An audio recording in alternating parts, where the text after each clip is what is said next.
1944년 양평에서 출생한 강영우 박사님을 여러분이 대부분 다 아실 겁니다.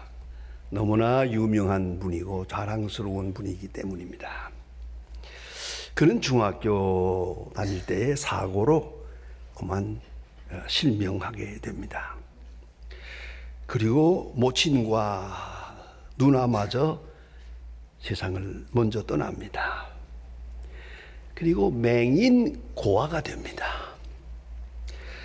그리고 그가 겪은 고난은 이루 말할 수가 없습니다. 거지 아이들 속에 살지만은 같은 거지라도 맹인 거지입니다. 이게 얼마나 어려운 일입니까? 이 많은 고생을 하면서 그는 굳게 섭니다. 연세대학을 졸업하고 도미에서 3년 8개월 만에 미국 피츠버그 대학에서 교육학 전공 철학 박사가 됩니다. 1976년 그는 한국 사람으로서 최초의 시각장애자 박사님이 됐습니다. 그리고 UN 세계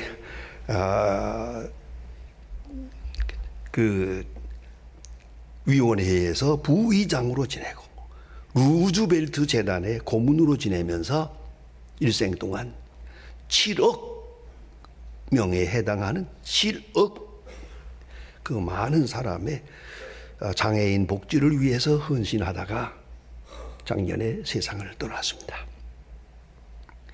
그는 말합니다.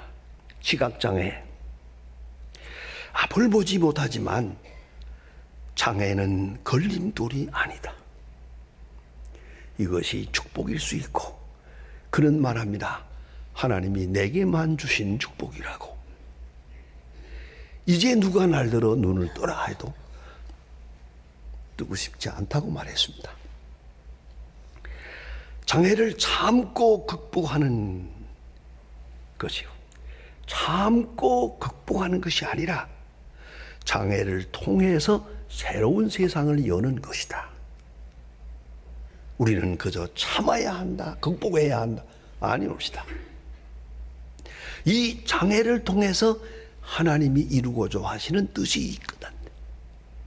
그걸 깨달아야 한다는 것이죠. 보이는 것만이 아니고 보이지 않는 세계를 보는 그런 눈으로 살아갑니다. 그가 결혼을 해서 아들을 낳았습니다. 그 아이가 어렸을 때 어머니가 꼭 성경을 읽어주었습니다. 자기 전에 미국 사람들이 보통 하는 일입니다. 자리에 뉘어놓고 옆에서 이렇게 귀에다 대고 성경을 조용조용 읽어줍니다. 늘 그랬는데 언젠가는 이 강 박사님께서 부인 보고 오늘은 내가 아이 방에 들어갈 테니까 뒤로 가라고. 그리고 아이 방에 들어갔습니다. 아버지 말이 오늘은 내가 성경을 읽어줄란다. 그러니까 얘가 눈을 번쩍 뜨더니 아버지는 성경을 못 보잖아. 그러니까 걱정 마라. 그리고 불을 딱 껐습니다. 아니 깜깜한 데서 어떻게? 그래 이제 두고 봐라. 그리고 점자 성경을 앞에다 놓고 쭉 훑어가면서 성경을 유창하게 읽어갑니다. 얘가 깜짝 놀라서 아버지는 전기불도 없는 데서 어떻게 이렇게 성경을 잘 보나? 이놈아 잘 들어라. 사람은 밝은 데서 보는 것보다 어두운 데서 보는 더 많은 것을 볼 수 있단다. 눈을 뜨고 보는 것이 아니고 눈을 감고 보는 세계가 더 넓은 것이란다. 감동을 받았습니다. 그 아들이 크게 감동을 받았습니다. 잘 자라서 듀크 대학을 나오고 유명한 교수가 됐습니다.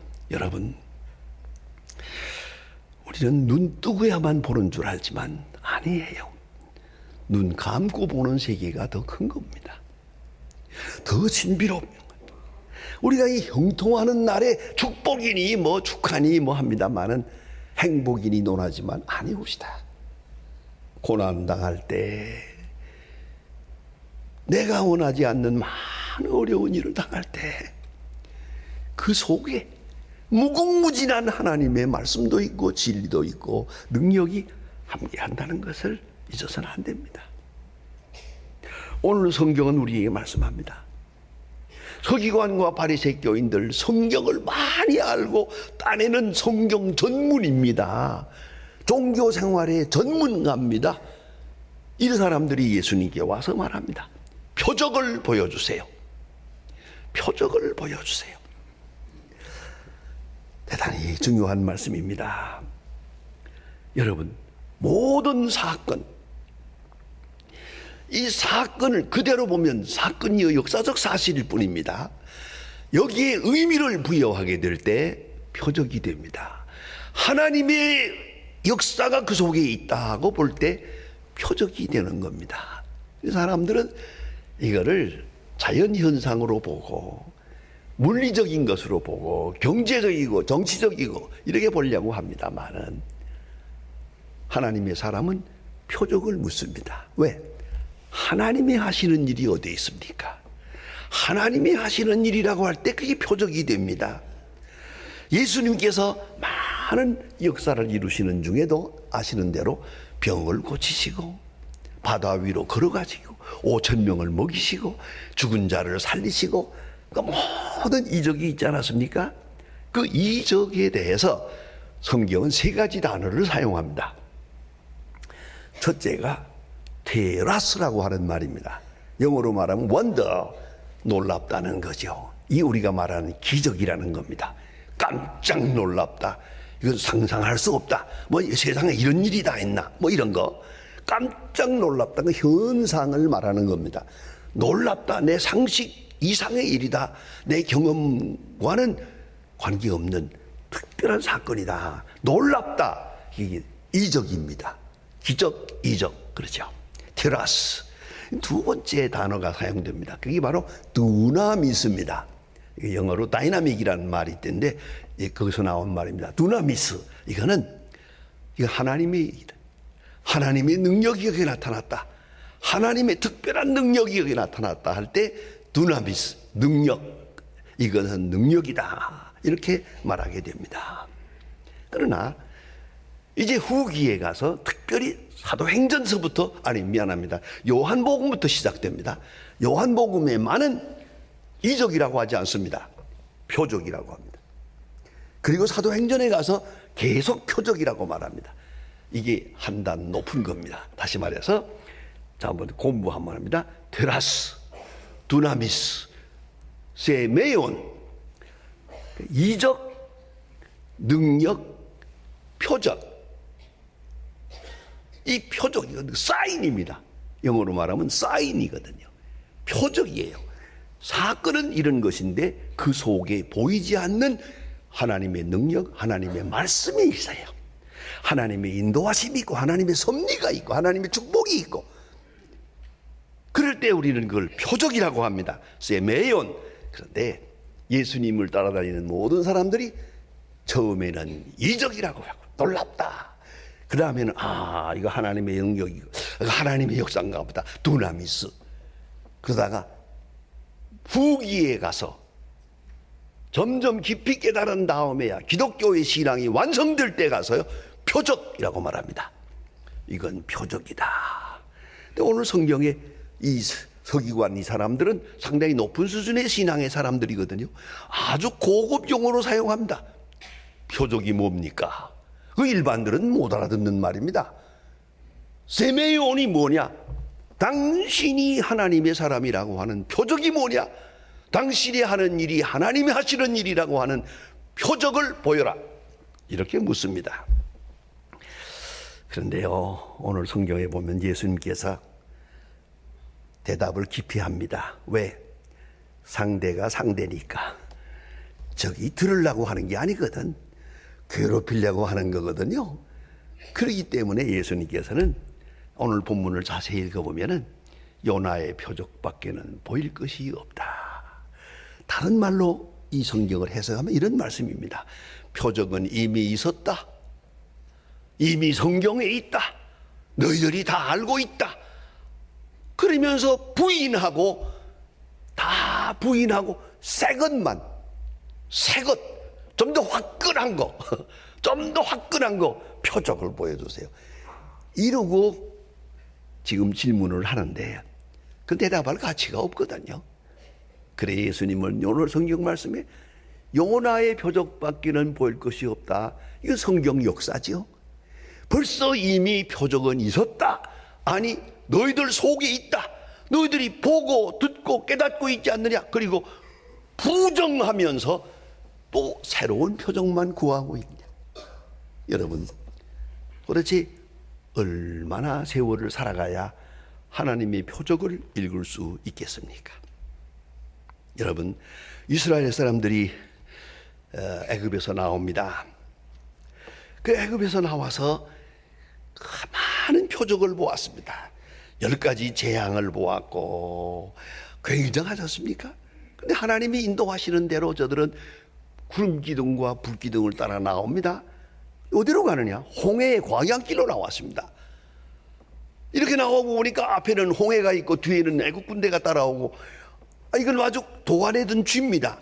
이런 어려운 형편에 들어갑니다. 그래서 저들이 하나님을 원망합니다. 원망하면서 하는 말 여러분 잘 아시죠? 애굽의 공동묘지가 모자라더냐? 말 우리를 이리 데려다가 죽이려냐? 이러고 하나님 모세를 원망하게 됩니다.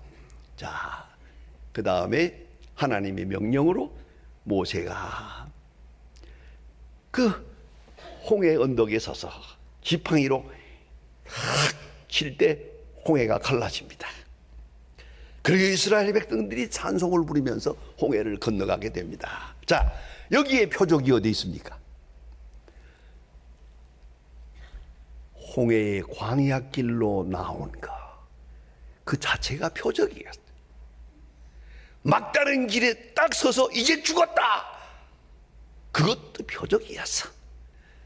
홍해가 열릴 때 그것이 표적이었어요. 여러분 꼭 잊지 말아야 합니다. 가끔 우리는 병 들었다가 병 나으면 이적이라고 합니다.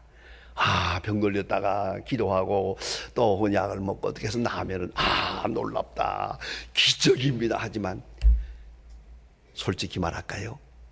병 드는 게 기적이요? 멀쩡한 사람이 병 드는 게 기적이요? 왜? 그때부터 하나님은 손을 댔거든요. 이걸 아셔야 됩니다. 성공만이 기적이 아니에요. 실패가 기적이에요. 제가 인천에서 목회할 때 집사님 한 분 모았어요. 자, 사업 잘하세요. 솔직히 말해서 그 당시에 인천 제일교회에서 제일 부자였어요. 교회 봉사도 잘하고. 근데 이분이 사업이 너무 잘 되니까 그만 교회도 잘 안 나오고 타락하더라고요. 걱정이 됐어요. 몇 번 충고해 보았어요. 마지막에 꽝 하고 무너졌어요. 부도가 나고 몸도 병들어 죽게 되세요. 찾아가서 할 말이 없어요. 하나님, 이거 어떻게 된 겁니까? 우리야 보통으로 말할 때 건강하게 해주시고 성공하게 해주시고 다시 일어나게 해주시고 뭐 그러겠죠. 저는 할 말이 없었어요. 홍 집사님 자신이 말해요. 이게 기적입니다. 이것이 하나님의 사랑입니다. 이 사업이 여기서 망하지 않았다면 영과 육이 아울러 다 죽습니다. 그런데 저는 지금 몸도 병들고 사업도 망했지만 하나님이 나를 사랑해서 다시 일어날 것입니다. 전정 지금도 눈에 선합니다. 손수건이 아니에요. 세수수건으로 눈물을 닦아요. 눈물이 너무 펑펑 흐르니까 이리 통곡하는 걸 보았는데 그 다음에 그는 자 변두리로 가서 천막을 치고 음악 생활을 하다가 바로 거기에다가 교회를 세웠어요. 그리고 남은 일생을 봉사하는 걸 보았습니다. 여러분, 표적, 하나님이 하시는 일, 하나님의 하시는 일, 하나님의 말씀, 하나님의 섭리, 하나님의 강권적 역사, 아니 은총, 하나님의 사랑, 사건 속에 나타난 하나님의 사랑, 이것은 우리가 생각하는 대로 형통만이 아니에요. 병드는 것이 표적이에요. 병 낫는 것이 표적이에요. 망하는 것이 표적이에요. 성공하는 것이 표적이에요. 한쪽만 표적으로 생각하지 마세요. 참 우리의 현실은 그렇습니다. 이 지구라고 하는 조그만 흙덩어리가 참 생각하면 표적입니다. 이게 놀라운 이적 아닙니까? 이 우주에는 우리가 지금 태양계 속에 사는데 태양계가 얼마나 큽니까? 이 태양계 같은 것이 4억만 개가 있대요. 이 광활한 우주에 조그만 흙덩어리 하나가 뱅글뱅글 돌고 있는데 요 속에 우리가 지금 올라탔거든요. 기적 아닙니까? 또 그런가 하면 생명의 신비 다 놀랍습니다. 난 놀라운 것 중에 놀라운 것이 우리 손자아이가 앞으로 걸어가거든요. 갈 때 내가 딱 보니까 꼭 나 닮았거든요. 신기롭다. 신기롭다. 세상에 이럴 수가 있나. 여러분 생각해 보세요. 생명의 신비 그거 다 표적이요. 하나님의 능력이요. 더 중요한 것은 우리가 죄를 많이 지고 살지 않습니까? 부정부패가 말이 아닙니다. 요새 대통령 몇 사람이 몇백억 몇천억을 해서 추징해라 그러지만요. 솔직히 말하면요. 저 사람이 1,000억을 해먹을 때 밑에 사람은 얼마나 많이 해먹었겠습니까? 우리 물이 맑아야 밑에 물이 맑잖아요.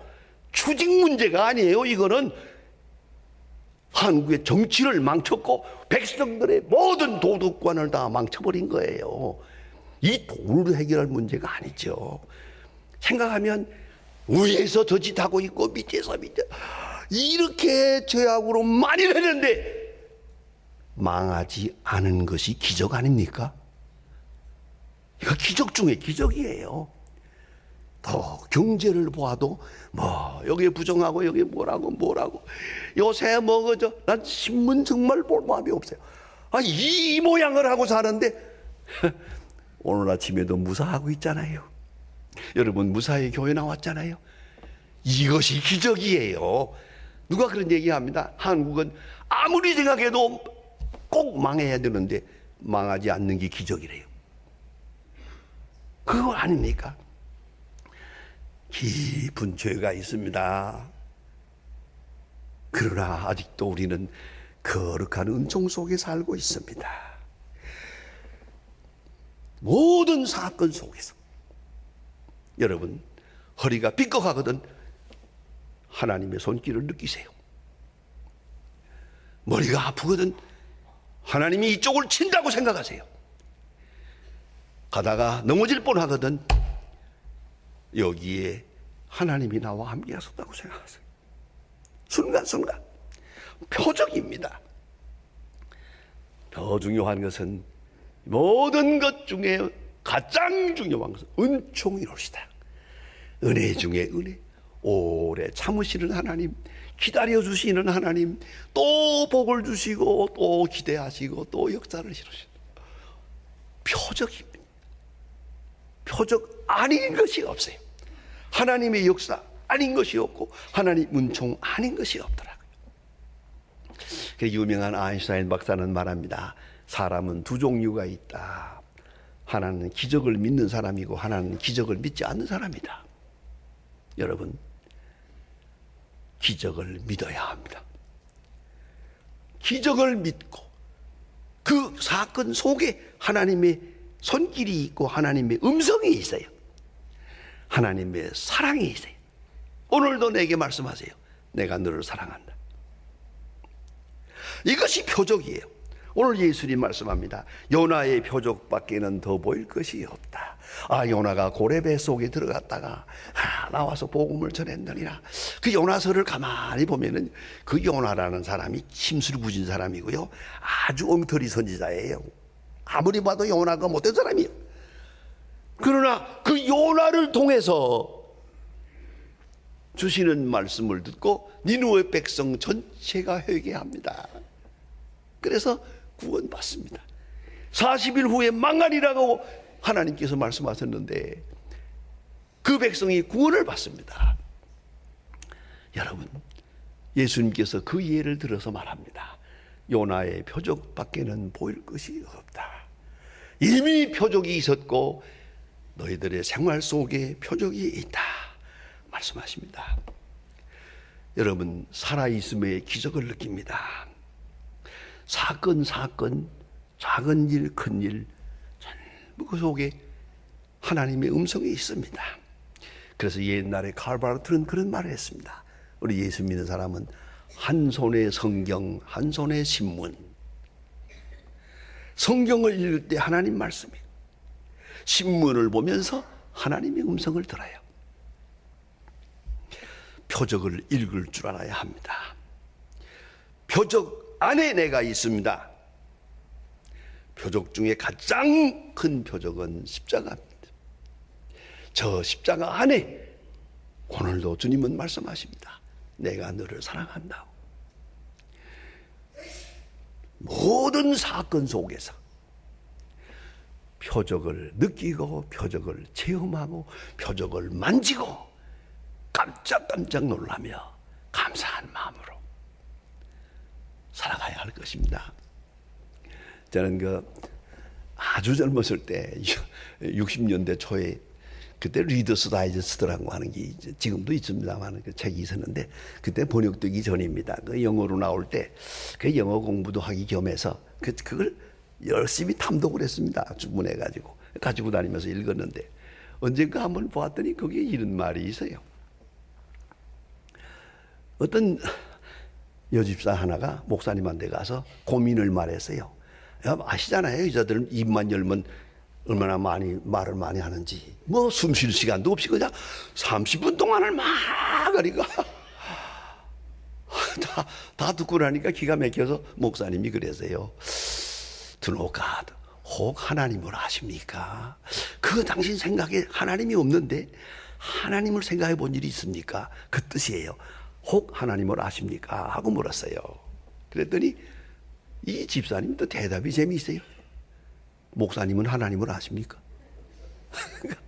그러니까 목사님 대답이 No, I don't. 그래요. 모릅니다. 그 다음 말이 너무 충격적인 내가 일생 동안 기억하고 있어요. I am surprised to God every moment. 나는 하나님이 하시는 일에 대해서 순간순간 놀라고 있을 뿐입니다. 내가 하나님을 본 일은 없어요. 그러나 우리의 주변의 모든 일 중에 하나님의 일 아닌 것이 없어요. 그게 신앙입니다. 표적 속에 내가 있습니다. 기도하십니다. 하나님 아버지, 오늘도 주의 거룩한 은혜 가운데 이 자리에 있습니다. 주여, 우리에게 베푸신 은혜가 얼마나 크고 놀라움을 오늘도 새삼스럽게 더 깊이 깨닫게 하시고 주의 은총과 표적 속에 내가 있음을 알고 하나님께 감사하는 오늘과 내일이 되게 하시고 주의 인도하심을 따라 주 앞으로 가게 하옵소서. 예수님의 이름으로 기도합니다. 아멘.